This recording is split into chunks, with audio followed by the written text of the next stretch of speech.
The last time we linked up on the Situationship Circle, I'm not coming to date 1 through whatever in the beginning and just being like, here's all my bullshit. Do you love me now? Like, I'm not doing that. I would definitely like to know if somebody's got some health issues going on with them, because that's different. That's a different deal, because we're not just talking about sex anymore. Now we're talking about health. You need to be transparent enough and selfless enough to let somebody know ahead of time, I have this, and if you continue to proceed, that's a different story. You may not need to go into a story or detail, but have a blanket, have a boundary. Let somebody know to a certain extent, okay, if you're fucking with me with this, this is what you are at risk for. say no is no is no. Get off. It's over. The moment is over. That was a moment. Moments are fleeting. Time is relevant. However you want to say it. There's another moment that can. Hello and welcome back to another episode of the Situationship Circle.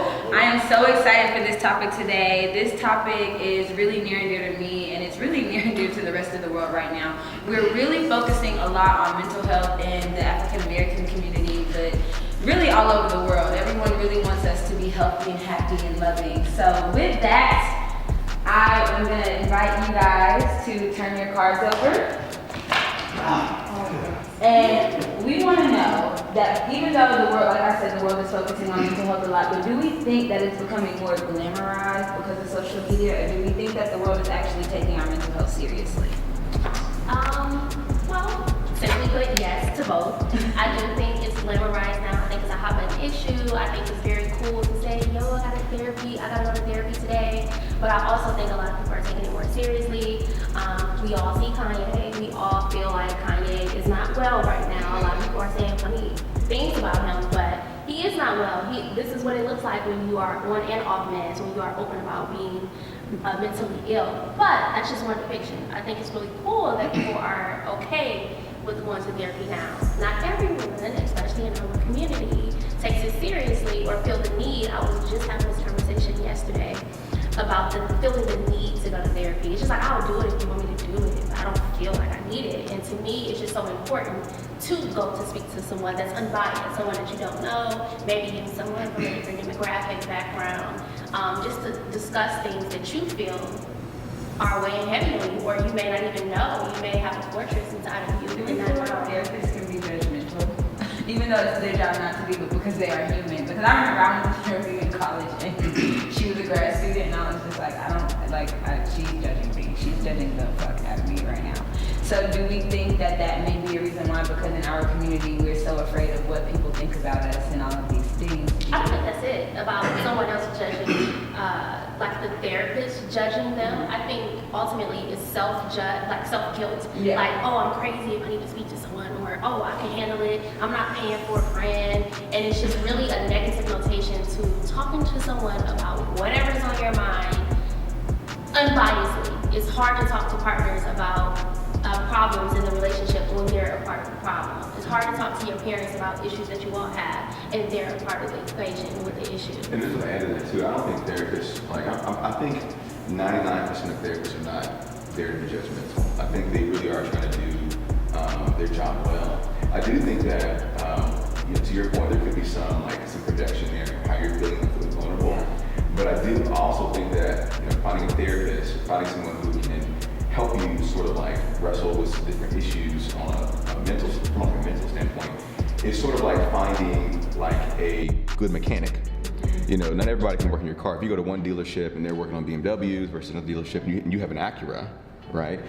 You might need to go to a couple therapists to figure out who works best for you. So like a personal trainer. So let's talk about how do we make ourselves aware? What does that look like? If I was to wake up tomorrow and I think I need help, what are some of the signs that I have something going the fuck on? I'm crazy. What does that look like? So I feel like if you, and I can speak for myself in personal instances, but if you wake up in the morning and you just don't feel like getting up, if you wake up in the morning and then you're sitting there and you're thinking what is my purpose? Why am I here? Then you need to talk to someone. There are days where I sit in the bed all day. And when I say sit in the bed all day, I don't even get up to go to the bathroom. I don't get up to go eat. And that's something that I had to realize with myself. Like, okay, maybe I'm not all the way right. And the other day, it took me so long to figure this out, but I actually have an eating disorder. I can go days without eating anything and won't even feel hungry, won't even think I'm hungry, but then that last day will come and I'll pass the fuck out. On the floor, at work, alone, just passed out. And then I get up and I'm just like, maybe I should go eat something. And then the cycle starts over. So, to his point, what does that look like when somebody in our friend circle or our family, we see them and they need help? Like, what does that look like for us? How do we identify those things and how do we associate ourselves with it? Because we know that could be anyone. So let's say if someone you knew was in that same situation, let's talk about it. How would that look? How could you get them some help? Like, what's the feeling that you feel that your friend and or family is going through that? And I don't want to, command the table on this. I think it looks different for everybody. Okay. Having a sort of like a healthcare background myself, like, and seeing people, come to the ED or come to clinic at sort of the end stage of where, like, the end stages of their mental condition, like where things have gotten really bad.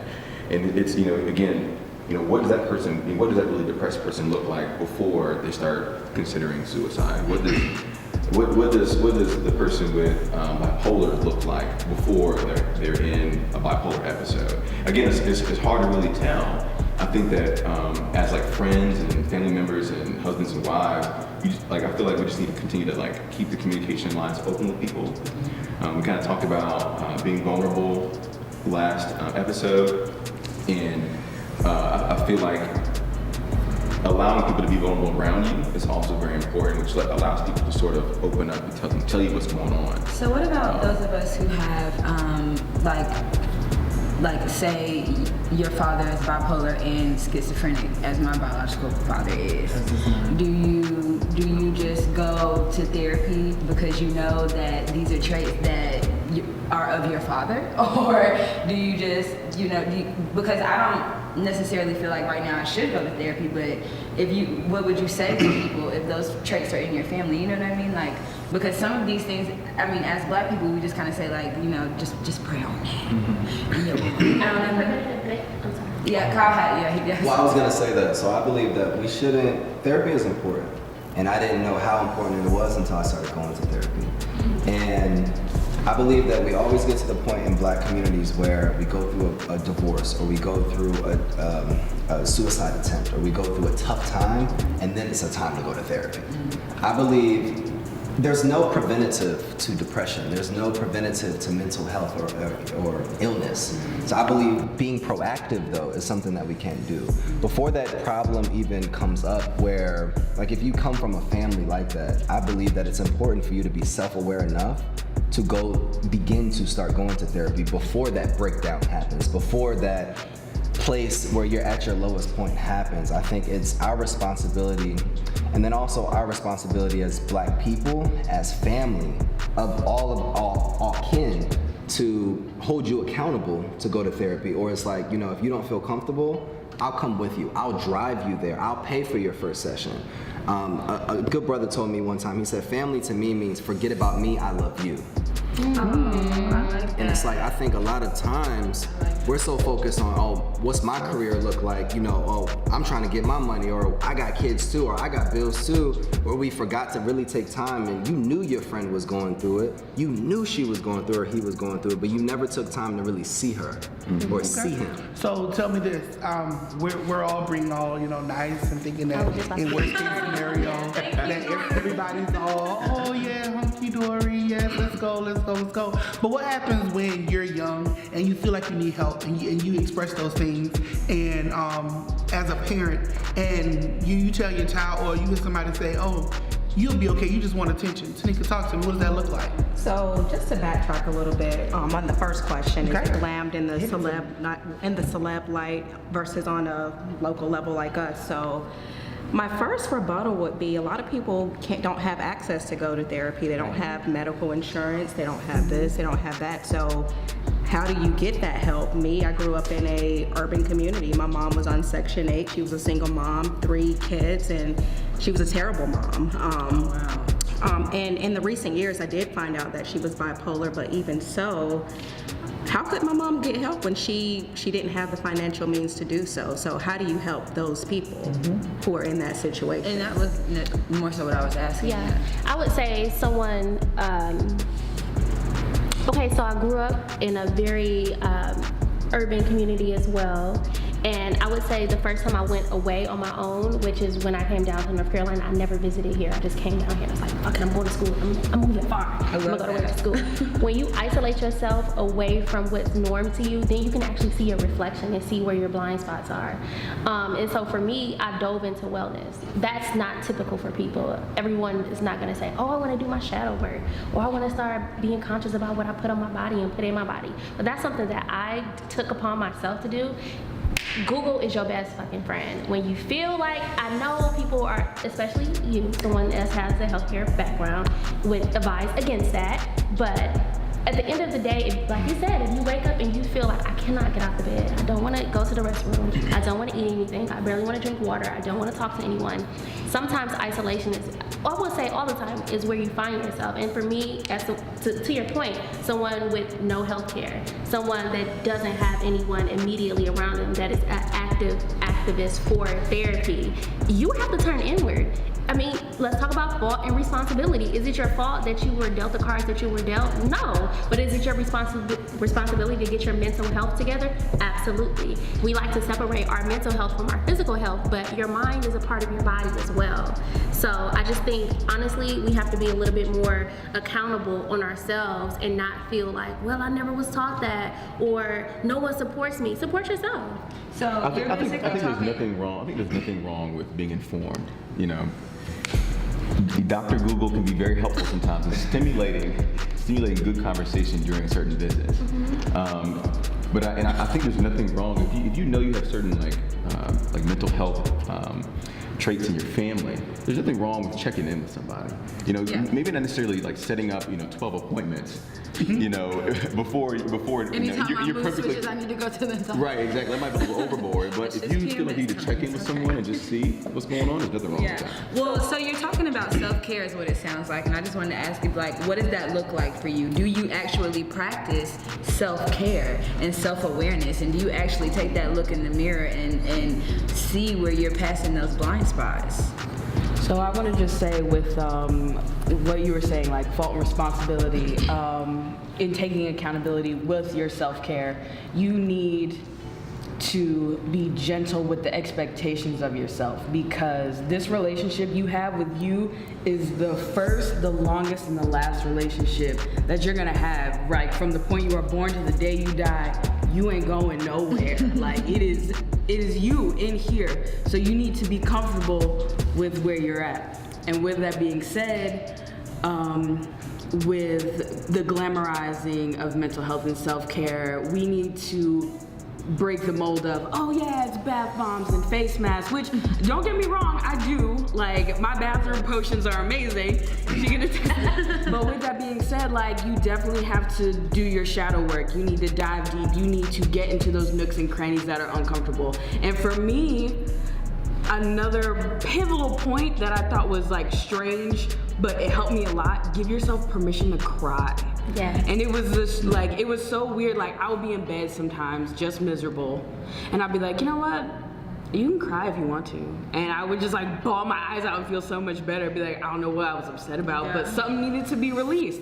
And we need to accept the patience with ourselves, and to acknowledge that it will go through some rough patches and it will not always be pretty. And the revelations may hit you like a brick and be like, and you just, all you can do is break down. The things, and I'll let you speak after this, but are we putting some of the things that we put ourselves through at not being ambitious enough sometimes, or not doing the things that you're, moving forward in life and blaming it on mental health at this point sometimes? Or are we actually, because A lot of people lean on mental health. a lot of people are leaning on mental health. The guy that just shot the people in California, his Facebook post said, "I hope that people say that I was crazy. How ironic would that be?" So he knows, people we all see that we're leaning so hard. See, the thing with that, that's fuckery.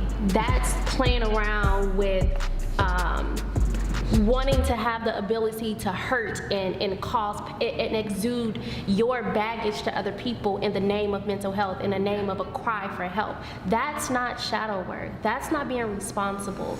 If you go, and this is really pushing the envelope what I'm about to say, but if you go in your closet and you shoot yourself in the head because you can't take it anymore, that's very, very unfortunate, but you are inflicting pain on other people, but you're not taking the actions that you want to do to yourself out on other people. That is fuckery to So me. I think it's important, guys, for us to visit that place of before, because we're all looking at the end result. We're all looking at where we sit today.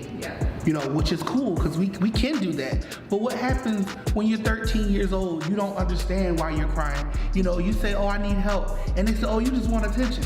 Go sit down somewhere. You know, or go talk to the preacher. What does that look like? Okay, so go ahead. No, go ahead. Okay, so for me, this is what I would suggest to people, since you want to know. Okay, this is what I would suggest. This is my personal opinion. I would say practice changing the tone of your inner voice to yourself.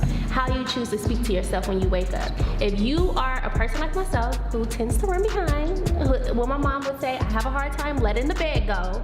I used to really be hard on myself. Oh, get up, you late again. Oh, you're gonna get written up. Or, oh, this is why you're always such and such. This is why you can't get the promotion fast enough. This is why X, Y, and Z. And it's just like, that did so much harm to my inner self. I did so much harm to myself that way. I was so critical. I think last episode we were talking about just parents just like being hard on us. And sometimes we're our biggest critic. And I would just be horrible on myself. It's like, I worked at a job, and within the first 12 months, I got Employee of the Month, and then eventually got Employee of the Year. This is a really nice company too.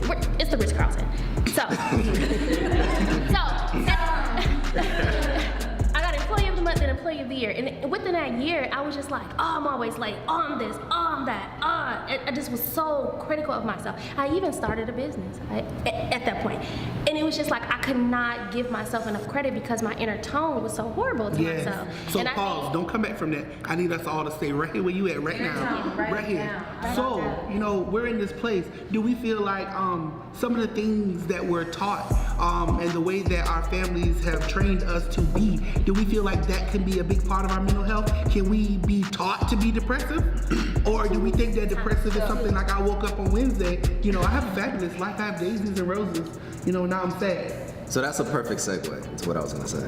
So I believe I have a ideology that I believe that aspirations apprehend people. You can be an amazing engineer, but what if you were called to be a doctor? I believe that we have to focus more on cultivating our true talents and our true gifts and our true purpose and what we were called to be. And that leads to a lot of regret. That leads to, I'm doing things for the fame or the statistics of, oh, that's where the job market is going in the future, or oh, this is what you should be doing because you did well on your test or whatever, or my parents may have put me in a STEM school, so I should do a STEM career. So I believe that one of the things that I've learned in life is that self-care has nothing to do with me staying fresh with a haircut or me taking a shower every day, or like, I think I looked at it in a perspective of the physical. Whereas my therapist helped me with understanding, just asking yourself why sometimes. You know, when you go through a tough situation, well, why do you feel the way that you do? Why did you look at it that way? Why did it affect you that way? And then I used journaling, and I had to create an outlet for myself. You know, some people have outlets of going to the movies or getting their nails done, whatever. My outlet was writing. So I was able to truly find my inner voice through channeling that why within myself, and that led me to finding my purpose. And I believe that, going to your point, at 13, at 14, kind of what we were talking about before with parents. They may be directing us in a way that doesn't align with our purpose and our lane, so there's a disconnect. And it's kind of like, I'm in this lane, but I don't even know who I am, and this is what I wasn't called to do, but I'm gonna keep doing it to not let my parents down. So now you live at 20 years old, you graduate college, you're doing everything right for your parents, but you've never done anything for yourself. So then I want to just correct it. You're doing everything right.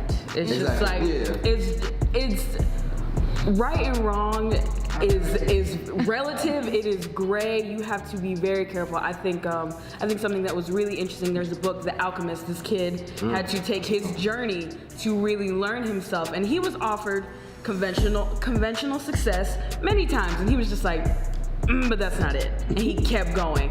And I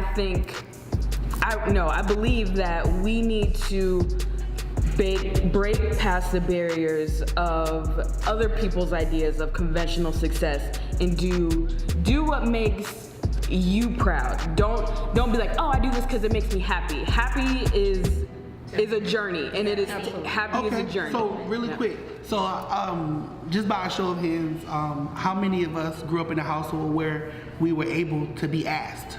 Do you feel like you're mentally stable? And if not, let me offer you some assistance. Okay, so. Like, you did? So, in my family, there are multiple people who have multiple disorders. Okay. Everybody has something going on. So, growing up, I was normal compared to others. So when we would talk about maybe my grandmother, for example, who is bipolar, schizophrenic, multiple personality disorder, I can go down the list. She has a lot of things going on.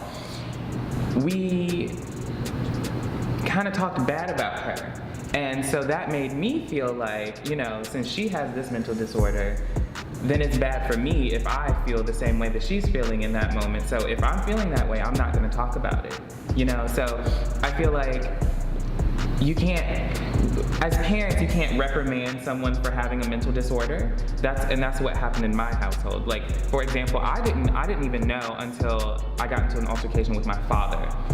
And the police were involved, and they pulled up his records and all of that stuff. I had no clue that he had all of these mental disorders, and he was literally taking medications for them. So I'm like, at what point were you gonna tell me? For my kids. For me, for my kids, for anybody, for the people around you. Like, we got into a physical altercation to the point where, bruises, blips, bleeding, I had braces, they were all jacked up. To the point where, he literally had to be arrested and taken out of the house.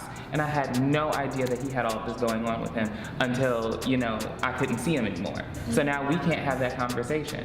And that brings me to a point, like everybody's family, we can glamorize it and say, oh, get help. But can we truly say that, it's there? Can we truly say that we can talk about it freely? I'm coming, Dasha. Can we truly say we can talk about it freely and really just express those things and really talk about our mental health and our stability? What's up, Dasha? Talk to me. I was saying I was offered help at a time. I remember very specifically my dad coming to me and saying like, hey, do you need to see someone? It was after a very long stream of exceptionally traumatic events, to the point where my hair was falling out. I had like no hair back here. And I was young, I was like 12, 13, so I was like, no, I'm fine. Really, I feel like he should have just like made me go. But I don't think that in general, if someone just goes and it's like, hey, I need help, I don't think everyone is receptive to that. And I was never asked at another point in time. But I think it's case to case, but I can say that I personally was extended that offer from one of my parents. Now it was under extenuating circumstances, but I still was. Sure. I feel like at a young age, can you really recognize mental health from like 13 on back? You know what I mean? Like, I think you would. Sorry. Tanika?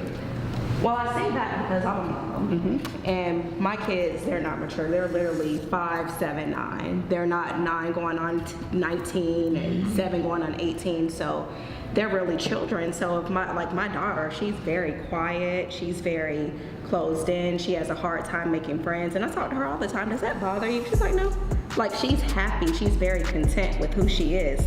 versus if I didn't ask those questions and other people was looking at her like, well, could something be wrong? Like, why? Like, how do we self-diagnose? Like, how do we know if it's really a mental issue or if this is truly who this individual is? Yeah. And I think that's really big because a lot of times, you know, growing up in these households, that's really what's happening. Oh, kids gonna be kids. Boys gonna get into fights, right? So, Kiana?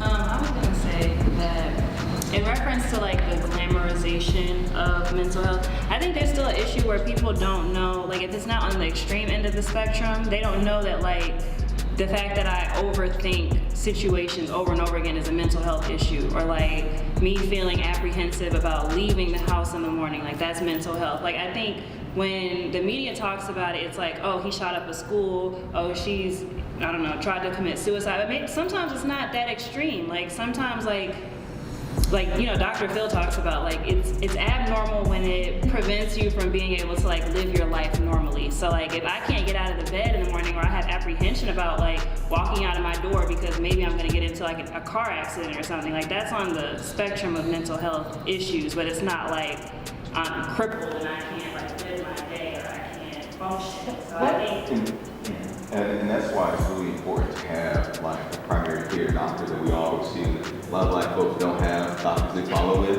And I'm not trying to throw any shade or anything like that, but it's true.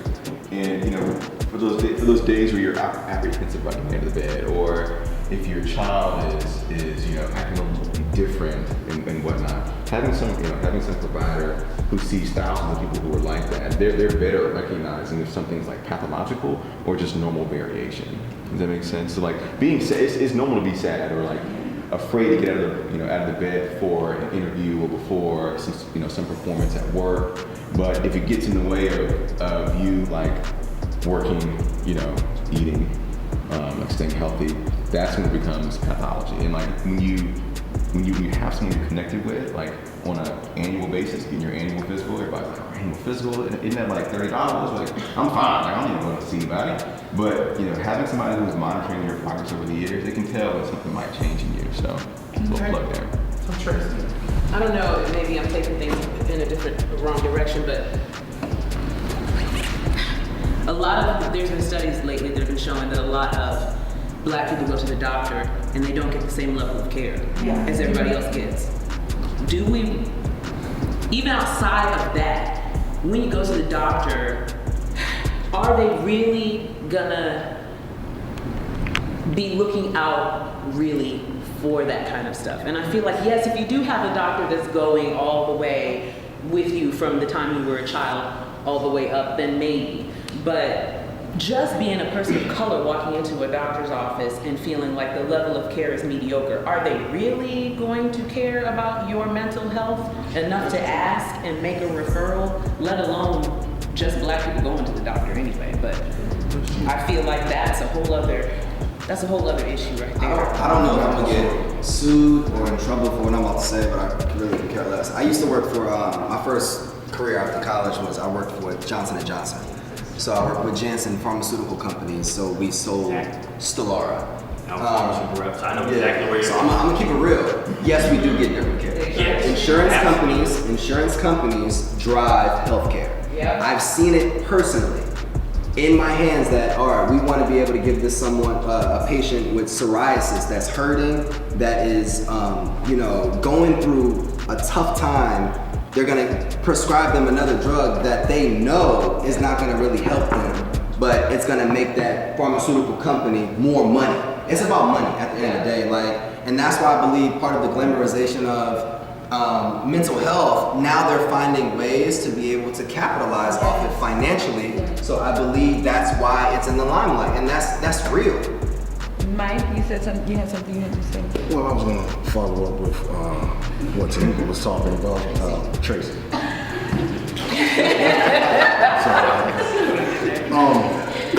About the conversation was taking a different way. A lot of people don't necessarily have access to these mental health professionals because they don't necessarily have the required insurance that it takes to be able to afford it. Mm-hmm. It goes back to something that one of the folks at the table said earlier about being priced out of the market.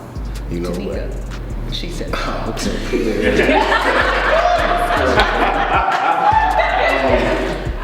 But it's real. So, mental health issues are definitely real, and it goes to, I think the community definitely has a open heart to these things when it comes to our brothers and sisters going through these things, but not necessarily, you don't necessarily see the telltale signs during everyday life. People work to mask these issues. That's exactly what I was going to say. And what I was going to say earlier to all of you all's point, I think we have to get back to like passing information down that is important. Just like with the voting, like we had. Shout out to Mike when it comes time. Pour into the people that is their passion about something. If people have food questions, come to me. This is what I do for a living. This is my passion. This is my study. This is my hobby. You pour into people so you can get the best information. Use your best judgment. I think nowadays we are too quick to trust someone just because they have a title. Mm-hmm. What happened to referrals? What happened to, I'm not going to Juanita to to get my hair done. I'm going to South Lisa. Okay. Shameless plug. Because I know to get organized. Anyway, but I think in that regard, but the same thing with social media. Believe half of what you see and even less of what you hear. Yeah. I was listening to something a few weeks ago, and quote me if I'm wrong, because you're in the healthcare industry. The same chemical in the brain that when you're getting likes on Instagram, Endorphins? Yes. Endorphins is the same chemical that people that are addicted to drugs. Yeah, it's the same chemical reaction in the brain. Yes, dopamine. So I believe that we've gotten. Yes, endorphins.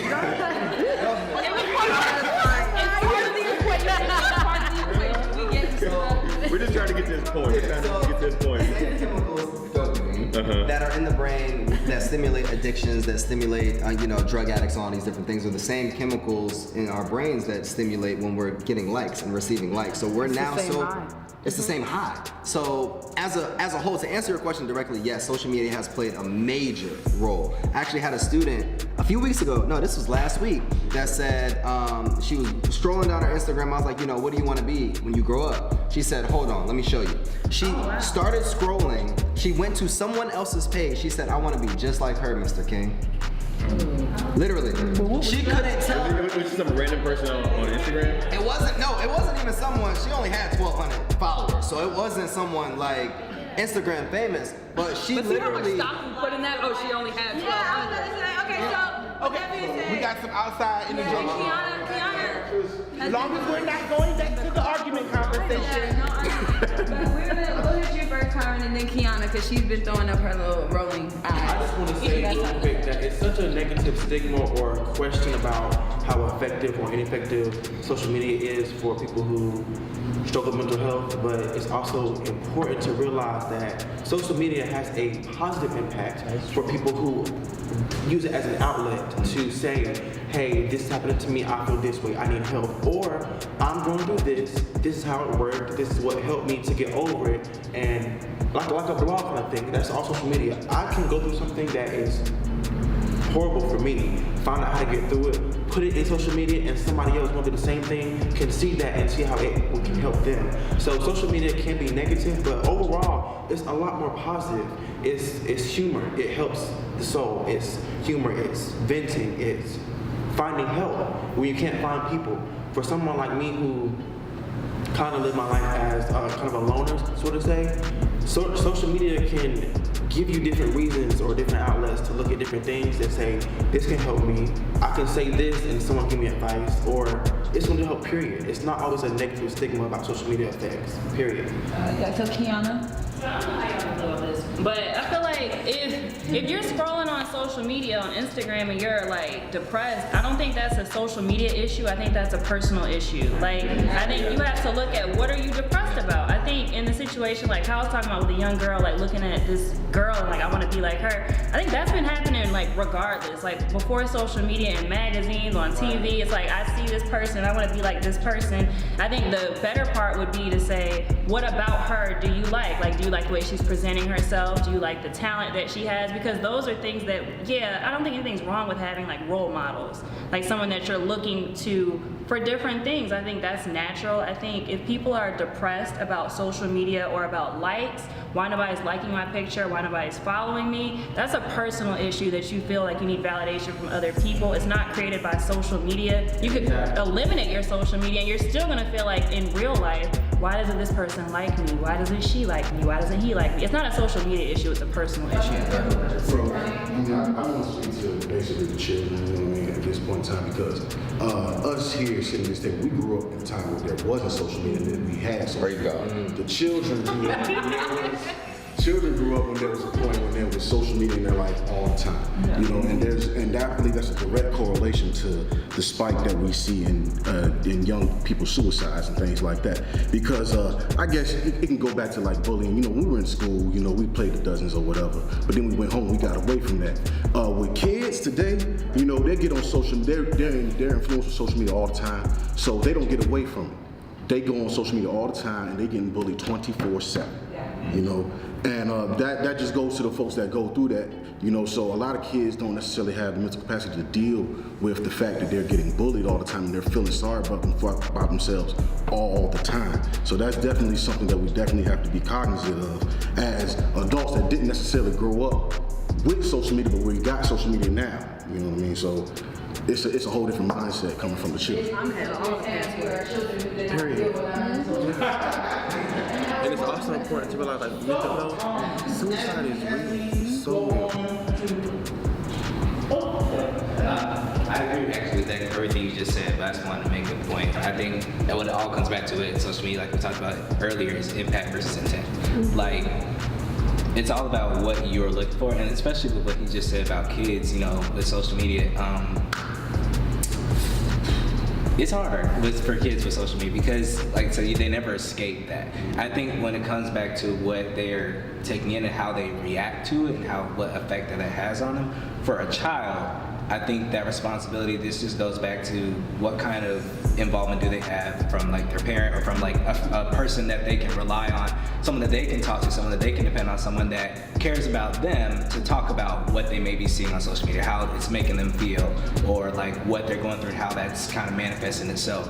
So I think that just goes back to just us as a community taking responsibility for those that are younger than us and like recognizing what impact that has, because we are adults. We're adults, and you know we're affected by stuff on social media, but we're grown. We know how to deal with that. We know that it's all about what you put out there versus like what the reality of the situation is. We can kind of divulge the two. So do we So, and as we're dealing with it, right, we've already talked about being in that place where we've recognized it, we've understood it, we've realized where we could be. Now let's talk about how we communicate these things to others, because we know that if we're in these places, we create these triggers. So we have things that trigger our depression, we have things that may trigger the situation that we're in. So how do we convey that message? How do I say, hey, girlfriend, boyfriend, can I tell you something?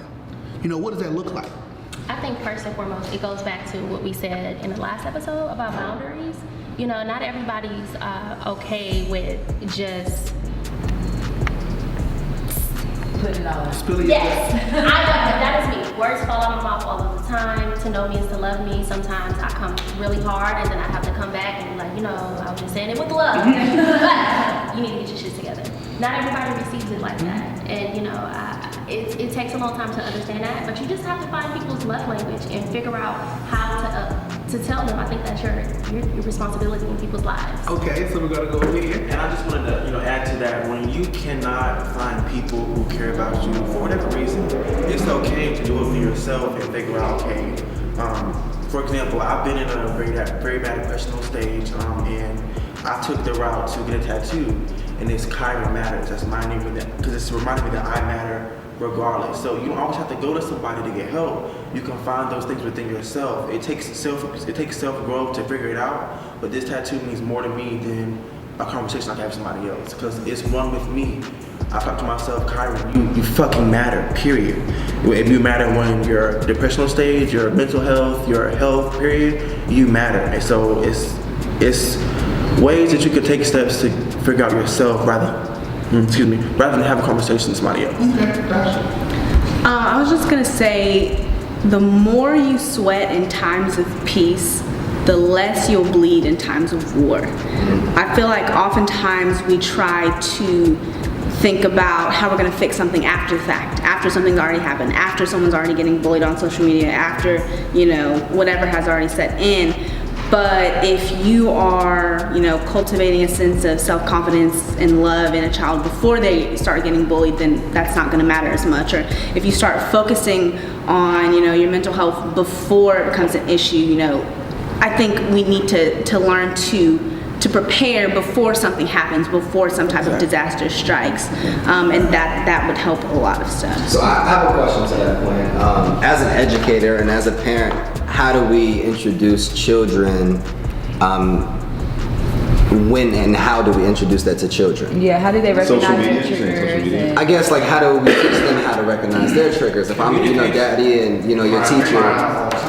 And So- honestly, You look at your child and say, okay, he's hurting, she's hurting. but not every child is being brought up, and they're not all hurting the same way, and not all of them are being. Some of these kids are in foster care and aging out of these systems, and so we have adults that have never been taught, never been given the opportunity to even have the resource to even know what this is. What is a trigger? Why do I feel like I want to pull a trigger anytime I should really be crying? So we have to be realistic about everyone that's not offered the same resources as we have been. That is real. Not every child in your school goes, well, I don't know what your school is like. Say in public school, not every kid in a public school is gonna go home and eat a hot meal. Some of these kids are going to they're scavenging, and they're going through all these different things. Like, we have to be realistic about the fact that our duty as people who have the resources that we have and who are educated and who have the platform that we are using to really do something. And so if that means to take your kid on Christmas to feed somebody after he opens his gifts or whatever, that's each one teach one to me. That's how you help. Like, you can sit down with a kid who's been molested and doesn't know that if someone touches, because I've been up here like hitting me, but like if someone touches their knee, that could make them uncomfortable, and then they want to fight. But as always, I love having this conversation with you guys. It's been very, very deep, and I urge anybody. Everybody going. We gotta keep going. Anybody that needs help, or if you see anybody that needs help, guys, please reach out. We're our best support system. We have to lean on each other. If we can't lean on each other, then who can we lean on? We have to trust one another. But as always, guys, thank you for joining us at the table.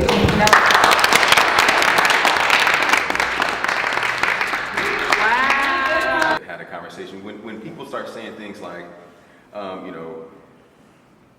government is bad, government is broken, the heck with politics, we can do more on Facebook, we can make more change on Facebook, stuff like that. That is a slippery slope. I think our government is fractured because, and I think it's, for lack of a better term, fucked up, because if you look at us as black folks, we're the only demographic that has ever fought to be considered a human. I kind of feel like on some level I'm on my Malcolm X shit. Because I'm so determined to overthrow government. I'm not. Wait a minute. Just say it.